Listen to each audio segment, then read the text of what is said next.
భార్యాభర్తల మధ్యలో సంబంధం ఒక వయస్సు దాటాక తల్లి తండ్రిలో ఉండాలి. ఇంకా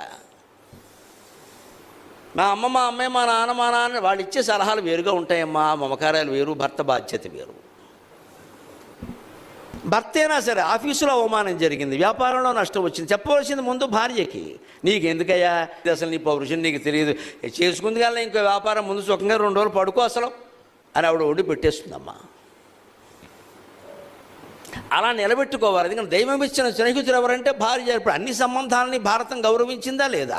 ధర్మ సూక్ష్మం ఏది అంటే 100 తీర్థాలు తిరగడం కంటే తల్లికి సేవ చేయమంది, 100 మందికి నమస్కారం చేయడం కంటే తండ్రిని పోషించి జాగ్రత్తగా గౌరవంగా చూసుకోమని చెప్పింది. 100 మందితో స్నేహం చేయడం కంటే చేసే స్నేహం ఏదో పెళ్ళాంతో చేయవయ్యా, ఊళ్ళో వాళ్ళతో దేనికయ్యా అని చెప్పింది.